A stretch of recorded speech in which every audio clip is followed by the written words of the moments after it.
Friends, आज 12 का first chapter physics का जिसका नाम है इलेक्ट्रिक फील्ड एंड चार्जेज।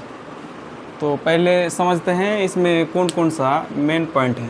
सबसे पहला है इलेक्ट्रिक चार्ज, और दूसरा है इलेक्ट्रिक फोर्स, तीसरा है इलेक्ट्रिक फील्ड लाइंस, और चौथा है इलेक्ट्रिक फ्लक्स।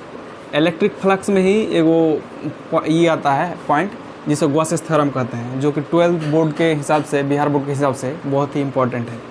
तो आइए समझते हैं। सबसे पहला है इलेक्ट्रिक चार्ज, यानी पहला point electric field and charges.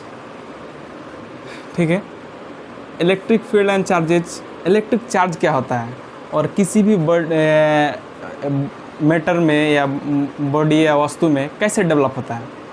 तो सबसे पहले बॉडी या कोई चीज़, हम कोई भी दुनिया का कोई भी मैटर एटम से बना हुआ होता है। ठीक है, एटम से, उसका बेसिक स्ट्रक्चर जो है एटम होता है, जिसके आपका न्यूक्लियस में प्रोटॉन और न्यूट्रॉन होता है, और बाहर तरफ आपका इलेक्ट्रॉन होता है। ठीक है, बाहर तरफ, जो कि आपका क्लास 11th का चैप्टर नंबर 2 केमिस्ट्री में ये चीज़ दिया हुआ है, आपको डिटेल से बताया गया है।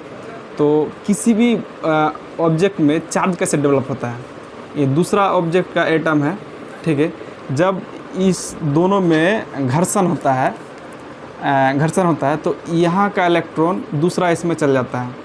और पहली बात कि जो मैटर होता है वो एटॉमिक इलेक्ट्रिकली न्यूट्रल होता है। न्यूट्रल क्यों होता है?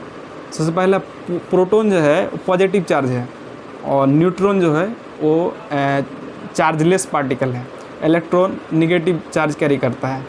तो जितना प्रोटॉन न्यूक्लियस के अंदर होता है उतना ही बाहर ऑर्बिट में इलेक्ट्रॉन रिवॉल्व करते हैं।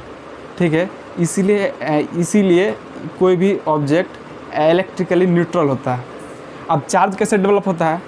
तो चार्ज एक इस तरह से डेवलप होता है, जब कोई दो एटम आपस में या कोई दो सब्सटेंस आपस में घर्षण होता है, तो इसका जो बाहर वाला इलेक्ट्रॉन है, ये अंदर वाला तो इलेक्ट्रॉन बहुत खींचा हुआ फोर्स के कारण, इलेक्ट्रिक फोर्स के कारण मतलब उसको खींच के रखता है न्यूक्लियस अपने तरफ।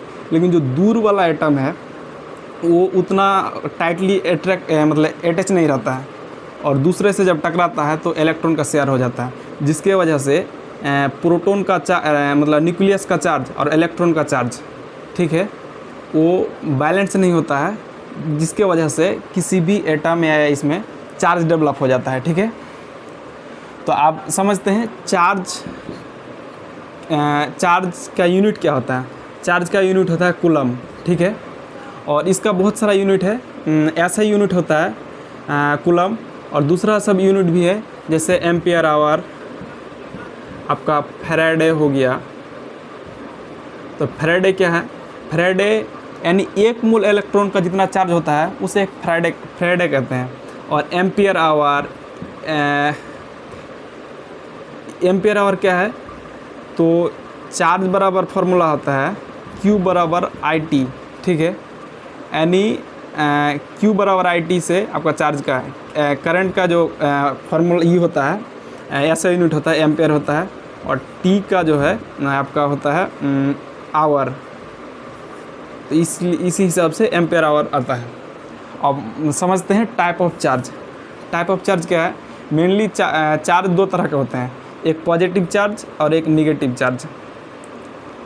और प्रॉपर्टीज ऑफ चार्ज क्या है? लाइक चार्ज जो है, यानी दो पॉजिटिव चार्ज को अगर साथ में लेके आएंगे तो क्या करेगा? रिपेल करेगा। अगर दो निगेटिव चार्ज को आपका एक साथ में लेके आएंगे तो आपका ये भी रिपेल करेगा। लेकिन अगर एक पॉजिटिव चार्ज को और एक नेगेटिव चार्ज को आपस में सटाएंगे तो क्या होगा? आपका अट्रैक्ट करेगा। या एक नेगेटिव चार्ज को एक पॉजिटिव चार्ज के साथ अगर सटाएंगे तो वह अट्रैक्ट करेगा। ठीक है, और दूसरा बात है इनवेरिएंट। इनवेरिएंट क्या होता है? जैसे कोई भी ऑब्जेक्ट को और उसमें वेलोसिटी देते हैं, ठीक है, तो उसमें वेलोसिटी के साथ मास वेरी करता है, लेकिन चार्ज जो है ये इंट्रिंसिक प्रॉपर्टी है, जिसकी वजह से यह वेरी नहीं करता है। ठीक है, अब समझते हैं इलेक्ट्रिक फोर्सेज क्या होता है। इलेक्ट्रिक फोर्स दो चार्जों के बीच लगने वाला फोर्स है।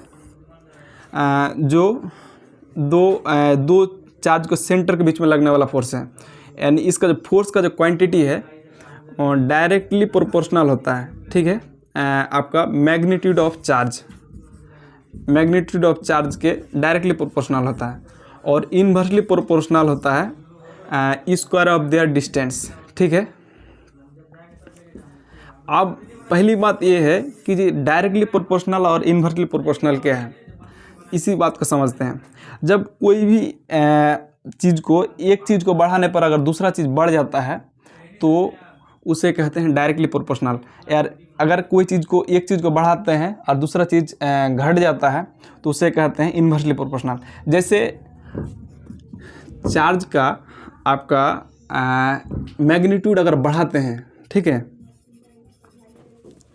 किसी भी दो ऑब्जेक्ट के बीच का चार्ज को बढ़ाते हैं, आप किसी भी दो ऑब्जेक्ट के बीच का चार्ज को बढ़ाते हैं तो इन दोनों के बीच का जो फोर्स है ना, ये फोर्स आपका बढ़ जाएगा। या फोर्स चार्ज का मैग्नीट्यूड को कम करते हैं, ठीक है, तो फोर्स कम हो जाएगा, ठीक है। और आपका जो डिस्टेंस है, यानी ये दोनों चार्ज जो है दोनों को दूरी बढ़ा रहे हैं, ठीक है, दूरी बढ़ाएंगे तो ये चार्ज का जो फोर्स का जो ये है क्वांटिटी है वो आपका घट जाएगा, ठीक है। और फिजिक्स की भाषा में ये दोनों को जब एडिंग करेंगे, ठीक है, तो ये आएगा force is directly proportional to Q1 Q2 by r square. ये डायरेक्टली प्रोपोर्शनल को हटाने के लिए K का ये करते हैं, K एक कांस्टेंट है और K1 Q2 by r square, यह फोर्स का आपका मैग्नीट्यूड हो गया, ठीक है। अब समझते हैं